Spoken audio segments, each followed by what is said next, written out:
regular meeting. It's Monday, March 10th, 6 p.m. The Board of Education may on the web and recite the Pledge of I pledge allegiance to the flag of the United States of America and to the republic for which it stands, one nation, under God, indivisible, with liberty and justice for all.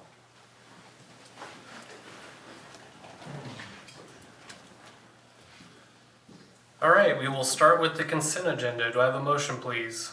I move that the Board of Education of District 15 approve the consent agenda as presented, including approval of minutes of the regular Board of Education meeting on February 10th, 2025, approval of the proposed accounts for payment, approval of budgetary receipts and expenditures for February 2025, approval of the Committee of the Whole minutes for February 24th, 2025, approval of option students for 2024-2025, approval of option students for 2025-2026, approval of the resignations of Jill Rice, middle school counselor, Haley Weiser Bolt, 2nd grade, Karen Gartner, 4th grade, Michelle Bloom, 5th grade, Jenny Montag, birth to 3 preschool teacher, and Aaron Trusty, middle school reading, and approval of policy 8151 standing committees.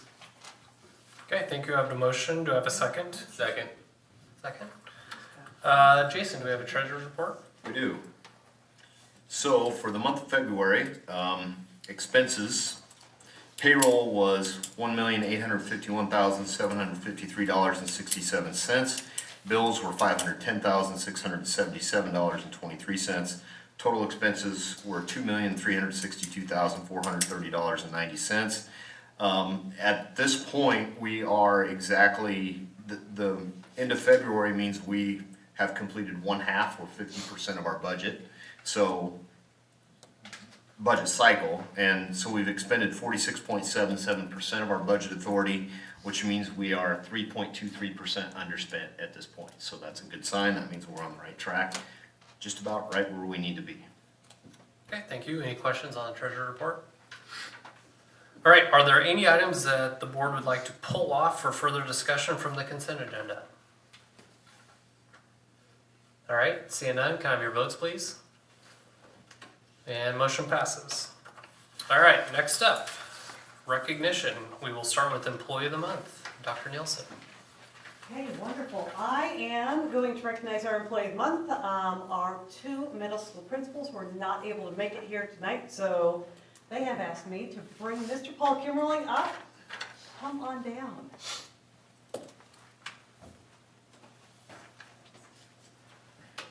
So Paul Kimmerling is our March Employee of the Month. Paul has been in the district for approximately 24 or 25 years.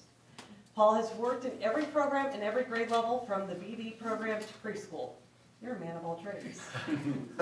Not only does he balance his role as a paraeducator, he also farms and is able to balance the 2 demands well. As a para, he has worked in the classroom settings wherever he is needed. He realizes being a para can be very challenging, and BPS is lucky to have him. His main goal is always forming relationships with the students. He would be the first person to tell you, this child may be stubborn or hard to work with, but remember what their home life is like. At Beatrice Middle School, Paul works with students in the 7th grade. He supports students by going into regular education classrooms. Throughout the years, students learn to trust Paul very quickly. He builds strong relationships with the students he meets and supports. The students see him throughout the school, whether it is sitting with them in a classroom or baking with them in FCS. So what is your best project that you like to bake? What's the best thing that they make? Well, probably their tacos. Nice, exactly. He takes on the responsibility of making sure the students are learning and seeing success when he is in the classroom setting. Students realize the importance of their work when Paul works with them. He's very positive and will get the students to see the positive in situations. Not only does he work with all students, but he's also a very active member of the Valente House, trying to encourage my daughter to be just as positive. Not only does he build relationships with the students in the classroom, but also with the students in the halls and the school. He supports all of the students and teachers, appreciate everything Paul does for them. The person that nominated him wanted him to know how important he is to the BPS family, and we would concur. Congratulations, you are the March Employee of the Month. Thank you. Thank you.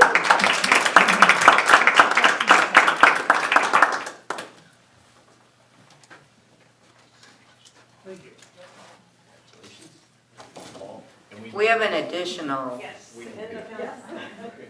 I should have invited you all. Yeah. Yes. So, and then you also have a little presentation from the foundation. Yes.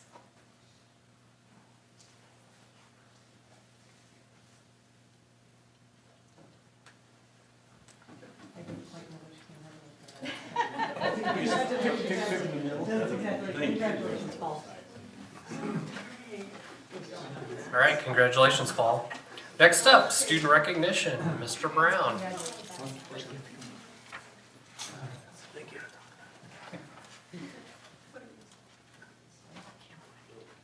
We have two students we're going to recognize this month. Both of them are state champion wrestlers in Class B. We'll talk about Merrick a little bit first. Merrick is a three-sport athlete with football, wrestling, and track.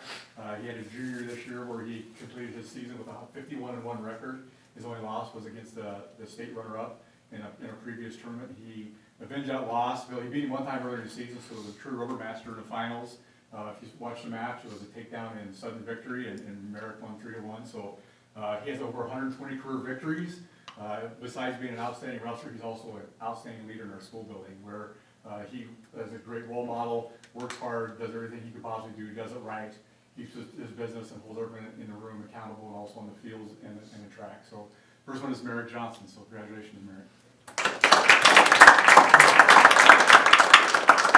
Next one is Morgan Moshman.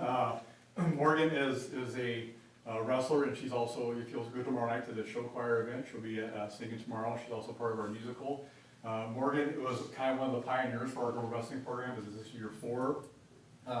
Morgan came in, she started 3 years ago wrestling, and so she kind of just got indoctrinated, and she took a loss last year, and if you know this young lady, she took it personal, and you talked to her after that, and she's like, that's not gonna happen again. So, worked her tail off over the summer. I had several people come up to me at the state tournament and said, probably pound for pound the best girl wrestler in the state. Morgan completed her record with a season with a 50-0 record, with over a career high 50 wins, or 150 career victories. One thing that's absolutely just blows my mind is Morgan did not give up an offensive point the entire wrestling year. So that means if she let them score by laying them up so she could take them down again. She did not give up any offensive points. Coach Johnson, you have to take this up with your dad, told me he was one of the 2 toughest kids he's ever coached in wrestling. So I was going to tell her she beat me here, but I was going to tell her Morgan's biggest challenge this year is just timeliness. But as you can see, she's still in full training. She had a little black eye on her, but like I said, was a pioneer for girls wrestling and a true mentor in our school building. And one thing else she did was cool was she had a 2-time state champ at a weight below her that she pinned in the first period. She had a 3-time state champion that went above her, and she went and found her, and she beat her 12-0. It took another 5 seconds. She probably pinned her too. So she beat 2 kids with 5 state championships. So pretty outstanding young lady. So Morgan Moshman.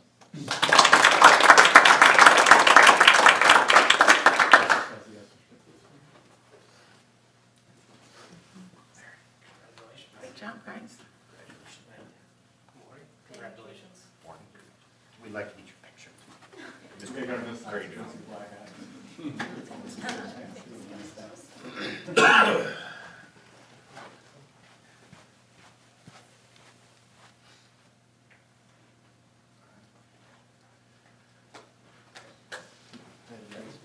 Yeah, congratulations, both of you. I was actually able to catch both of your championship matches, so that was fun to watch.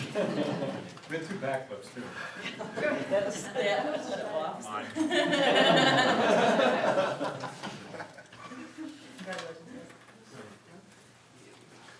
All right, next up, information portion. Student update, Annie's not able to be with us this today, so I guarantee next month she will have a full report for us, knowing Annie. So we will skip up to the board reports and start with Committee of the Whole. Doris. The Board of Education Committee of the Whole meeting was held on Monday, February 24th. we talked about the high school schedule. Mr. Alexander shared some background. He noted that a committee at the high school has spent time seeking feedback and discussing schedule options. Principal Voigt explained in detail the process that was used to dive into the topic. Surveys and staff discussions were a part of the process. He shared some of the common themes that came from the initial surveys and discussions, and a student survey was also given, and that a group of teachers and counselors have worked together to develop a schedule that is currently being used to schedule students. We then heard about the K-5 reading curriculum adoption process. Dr. Nielsen informed the board that the K-5 reading team has spent time diving into the current reading series and determining next steps. She said that after reviewing all the information and data, the team chose Amplify CKLA for grades K-5. She added that they were still researching the 6th and 7th grade resources. Mr. Alexander provided an update on the negotiations process, and he also provided an update on the legislative update on current bills under consideration. That ends my report. Okay, thank you, Doris. Stance report, Mr. Alexander. So there's a host of bills we are keeping an eye on. The one that we received the latest update on that I just bring to your attention is LB 645. It's the one that was introduced by Senator Ballard, that deals with the retirement issue. And so recently there's been an amendment, Amendment 248, and that amendment is an improvement relating to the state's obligation, but it also changes the employer rates of the retirement process. So when the teacher retirement pool is there, how it works is the employee basically contributes 10% of their check every month, or right at about that amount. The school matches at 101%, and then the state fills in that gap to close the gap there at approximately 2%. What the governor's plan was this year is that the entire plan, NPERS pool for teachers is 99.9% funded right now. And so his plan is that instead of the state contributing that 60 million or 2% that goes in, they would not contribute that this year and come up with a tiered system as to if the plan was funded below that 99 or 100%, because essentially it's 100% funded, the state would then contribute an amount that's necessary. So they've been talking about this over the past several weeks from the time period that the initial bill was introduced. And AM 948 basically addresses the employee rate and the state rate, and says this: in the amendment, beginning January 1, 2026, the employee contribution rate would be calculated as follows. If the current funding ratio is less than 96%, so if the pool is 96% funded, the employee rate would be 9.78% of compensation during the current rate. So basically where it's at right now. If the current funding rate is 96% or greater, or the pool is 96% funded or greater, then the employee rate would drop to 7.28% of compensation, which would be a good thing for teaching staff. That would mean less would come out of their monthly check. So that's a good thing in relationship to how it works. The concern is just once they start messing with it, what happens in the future. So I'm sure those details will be debated in the upcoming weeks on the floor as it gets to the floor to be discussed. The employer rate amendment leaves the contribution at 9.8% regardless of what happens. So essentially for a district board of education, what that means for you is the employee rate may fluctuate depending on how the pool is funded, but the employer rate that you pay, that the district pays, stays the same no matter what. So good, bad, or indifferent, that's what's being debated at this time and how it works. So any questions about that? Hope that's a good enough explanation. There are a ton of bills that we are watching, but a lot of them right now have been heard in committee or we're not sure which direction they'll go. So once they come out of committee, then I'll put more emphasis on them. Okay, thank you. Next up, time for public forum comments. Seeing that we have nobody here to speak, we will move on to discussion. And first up, first reading of policy 4035, sick leave donation. Mr. Alexander. So, in the negotiations process, there were a couple of policies that were negotiated that the board has. This is one of them, policy 4035, that deals with the sick leave donation bank. And this is where teachers can contribute unused days that they don't think they're going to use.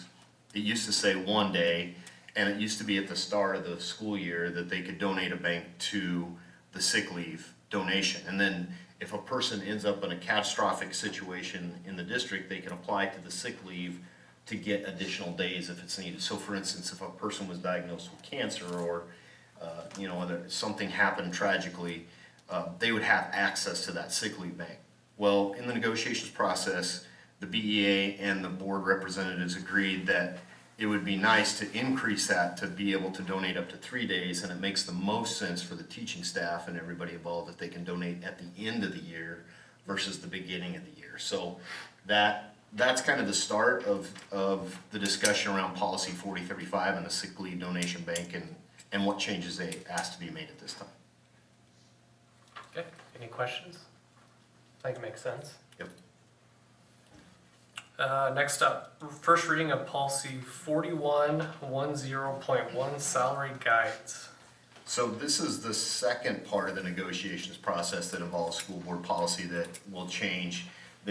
I gave you the easy one first. This one's a little more complicated, but not undoable. The BEA and the board also talked about when it's necessary for the hiring committee or the contract committee to offer a contract to a teacher to hire a quality teacher endorsed in areas of limited availability. In other words, we're talking areas where we may only get 1 or 2 applicants. Sometimes it comes down to a decision between, for the person that's applying for the job, I'm applying at so-and-so school and I'm applying at Beatrice. And sometimes it becomes necessary for us to be able to compete with that other school district. And so they will come in and say, well, I'm asking to be placed at this place on the salary schedule. And so we have that discussion and talk about whether or not we can do it. And if we can, we do have policy that says we're able to place that person, we're able to deviate from the salary schedule if necessary to hire a quality candidate to make sure we have that teaching position filled. So in essence, if it's a English position or a math position, or sometimes it's special education, it just depends on the year and where the shortage is, how many applicants we may have. We have a policy that says we can deviate from that, but this year the BEA asked that we instill some more language into that policy that just says the district may initially pay a new hire the equivalent of their initial placement on the salary schedule plus 10% of that year's base salary. So we would calculate that out, whatever that base salary is, that would be as much as we could possibly pay that person. She shall remain on that salary until his or her placement on the future salary schedule exceeds their first year's pay. So for example, if teacher A is hired at the base pay of $30,000, then teacher A's initial placement on the salary schedule is BA plus 27, step 4, or $38,100. The superintendent could increase his or her salary by 10% of the base, or $3,000 for a starting base salary of $4,100. In subsequent years, teacher A will remain at that spot until the combination of base salary increases or horizontal or vertical movement on the salary schedule in future year pushes teacher A's salary over $41,100. So initially what that means in short term is that if that person's salary is increased by that 10%, they stay there for the next several years until the base salary catches up to where they're at. And that makes sense. So the additional 10% of the base salary may only be given in instances where there are 3 or few total qualified applicants for the position, and the BEA negotiations chair will be notified and be able to be part of that conversation and as we do make that step. So this is language that came directly from legal counsel and is also in a few other schools in our array in their negotiated agreement. And so it's becoming prevalent practice to set some boundaries around that. So that's what we came up to an agreement with the BEA that would make everything move and flow better. And I think it makes us like other schools rather than different from, but that, And this essentially gives you the ability to negotiate a little bit. A little bit. Yeah, in essence, before, we could just do it and that person would move across the salary schedule as they were in place. But now, what it does is it says you can go 10% and then that person stays there until the base salary catches up with them, which it's understandable. That's what other schools are doing. We want to be comparable when it comes to the prevalent practice in CIR as need be. And last year we changed, was it the same policy to allow for you to give full credit for all years of experience, right? Correct. The regulation that goes along with this policy, now, we used to only give up to so many years of experience, and now we give full years of experience. And that's another example of kind of how, in the teacher shortage that has been and is still ongoing, schools have adapted to try and recruit teachers is to give full experiential capacity to the applicant that wins the selection to take the job. I think both make sense, in my opinion. Yeah. So this is a little bit different. It's more complicated to explain maybe and to comprehend, but it is kind of becoming standard practice to create some parameters around the hiring process. And I think it's perfectly fine. Okay, any other questions? All right, seeing none, we will move on to the action portion. First up is adoption of K through 5 reading curriculum. Do I have a motion, please? I move that the Board of Education of District 15 approve the adoption of the Core Knowledge Language Arts K through 5 reading curriculum for a price of $272,597.92. Thank you, I have a motion. Do I have a second? Second. Second by Eric. Dr. Nielsen, anything else you'd like to add? I will just recap quickly, but we know that we currently have the Journeys program, which is produced by HMH, and the overwhelming feedback was that it was not meeting our needs, and so we needed to look at something different. Plus, we had it for 7 years, so access to the program was going to no longer be available starting next year. So the team looked at 7 different programs, they narrowed it down to 3. They listened to presentations, and from there we were able to narrow it down to 2 programs where we took a more in-depth look at those. So CKLA, or Core Knowledge Language Arts, by Amplify, and then Into Reading by HMH, Houghton Mifflin Harcourt. As we looked at multiple data sources from the Reading League, a national nonprofit that provides in-depth research about resources and best reading practices, the ranking of the team, as well as the reading rubric, qualitative data, perceptual data, our team overwhelmingly thought that CKLA was the best selection, was the best resource. And so that is where we have, where we are moving forward. I will tell you one of the things that when we worked with the teachers, we said, here's the deal. We know that the State Department has a goal of 75% of students will be on grade level, reading at grade level by 3rd grade in 2030. That is our goal too. And so we need to find a resource that's going to support our teachers in meeting that goal. And it was one of those things that our teachers did look at me and say, this is a resource that will help us continue to become better reading teachers. And so that was exciting to see, and we will provide plenty of professional development to support the implementation, because we know that that is very important as well. So the total for the K-5 adoption is $272,597.92, and that would be a 7-year adoption. Are there any questions? All right, if there's no other questions, can I have your votes, please? Motion passes. All right, next up, approval of hiring of Cale Kaiser, High School Activities Director, Assistant Principal for the 25-26 school year. Do I have a motion, please? I move that the Board of Education of District 15 approve the hiring of Cale Kaiser as the High School Activities Director, Assistant Principal for the upcoming 2025-2026 school year. Thank you, I have a motion. Do I have a second? Second. Second by Eric. Anything you'd like to add, Mr. Alexander? I would, yes. As you all know, with the retirement of Mr. Brown as Activities Director, Assistant Principal, we conducted a search, advertised. We had approximately 13 applicants. for the position. We were very fortunate to have three groups of people conducting interviews. We had 8 teachers and coaches, 9 community members that gave up a full day to participate, so we want to extend a huge thank you to both the teachers and coaches and community members that helped our 5 administrators be part of that interview process. Like I said, there were 13 applicants. We narrowed it down to 5 interviews. Mr. Kaiser was the top choice. After a collective discussion amongst the 3 groups conducting the interviews, everybody agreed that is who we would like to see fill that position. We're excited.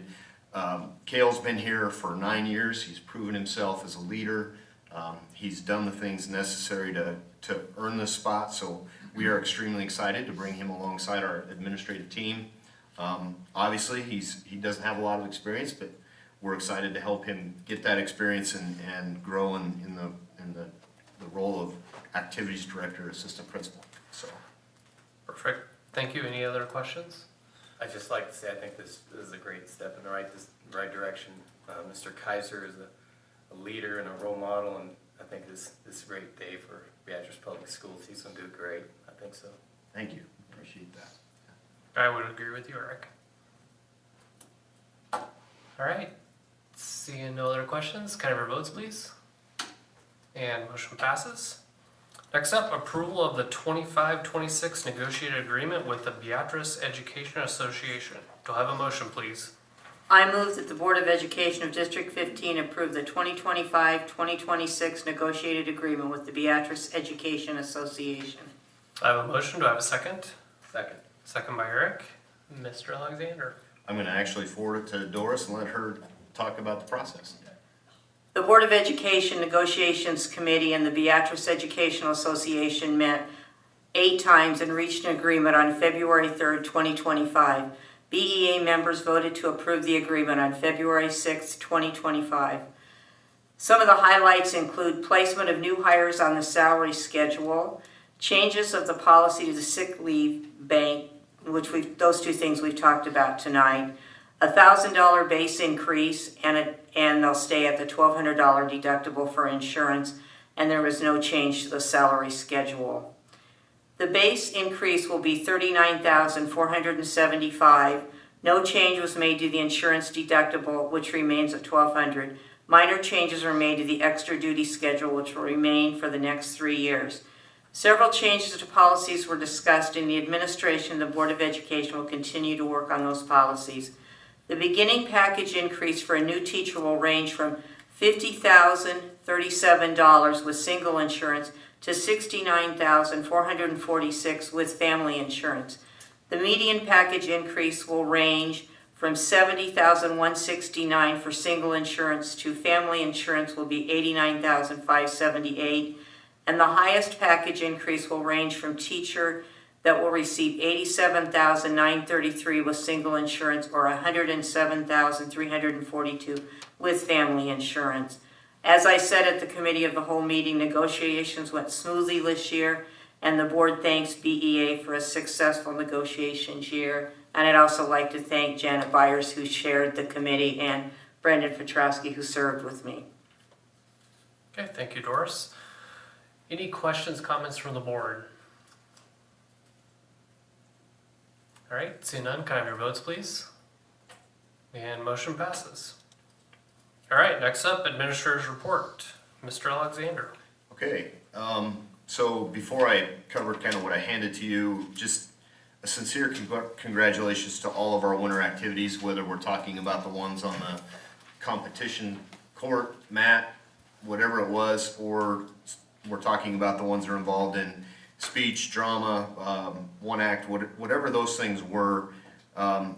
It's fun to watch our kids grow, and it's even more fun to watch the amount of care and concise contribution that the adults in their lives make to them during those time periods. And our coaches and our volunteers that help coach or help whatever do a terrific job of making sure that our kids get a chance to benefit from their involvement and their participation. So the kids put in a lot of hard work, and they they do a great job of representing Beatrice, and it was just fun to watch over the course of the winter activities. Hard to believe, it's March 10th.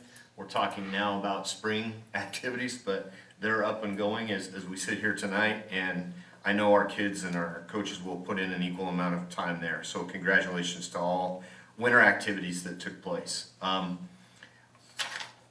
Moving into the sheet that I handed you, just a few updates that I wanted to provide. Rhonda and the maintenance department have been taking old scrap metal, iron, copper fittings, just things that are laying around and have been for a great deal of time, to the scrap yard. So far, they've recycled $2,180 in materials. So just something to put out there that people know that is taking place. The ELPA, English Language Proficiency Assessment, has been, our people who are conducting that are at the tail end of that, and just appreciate all their hard work. This will be terrifically useful data when we are able to see how students perform for our English language learners, how they perform from the beginning of the year to the end of the year. So we're anxious to get all that data back. As you know, we're still searching for a head high school volleyball coach.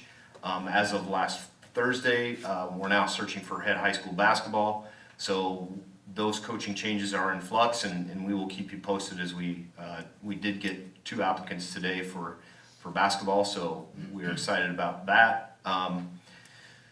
There is a huge summer projects list that I just listed there for you of things that are taking place, everything from the turf upgrade that we talked about earlier in the year to new carpet in the Hevelone. There's some cement sidewalk repair that needs to take place, but that's a list that right now I have. I'm sure there will be some more things that get added. We are seeking summer mowing bids. That sheet, I think, will go out this week. Rhonda did a terrific job of revamping it to make it more specific and professional. Just so everybody knows, in the summer mowing, we are not adding elementary mowing. We're gonna try and do that in-house. So we'll see how this year goes, and if we're able to keep up with all that space out there. But thought that might be something to share with you. And then finally, state and federal updates. On the state level, as I said in the stance report, we keep our eye on the bills of interest that are now in committee, and we'll report on the ones that come out and let you know for sure what direction they're headed. The national level, it's just continue to be watchful as to what's coming out of Washington and what happens. It sounds like the desire of the government is to dismantle the U.S. Department of Education. But just in a report that was published on Friday, it looks like there's concern about that for various reasons. So our concern would lie around our federal funding, IDEA funds, and title funding, Title I, Title II, Title III, Title IV, all those title funding grants that we get, and what will happen with those if that does happen. So as of right now, it appears that that's on hold, so hopefully that remains to be the case, but we'll keep you posted and let you know what does happen. That's all I have, unless there's questions. Any questions? When's the turf gonna get started? They are starting the day after track season is over. Really? Yeah, so we are first on their docket. Nice, good. All right, notification of next meeting. The next regular meeting of the Board of Education will be April 14th, 2025 at 6 p.m. in the Administration Building. The Committee of the Whole meeting will be March 24th, 2025 at 5:30 in the Administration Building. An agenda for the meeting, which shall be kept continually current, is readily available for public inspection at the Superintendent's office during normal business hours. Do I have a motion to adjourn? I move that the Board of Education of District 15 adjourn. I have a motion. Do I have a second? Second. And your votes, please.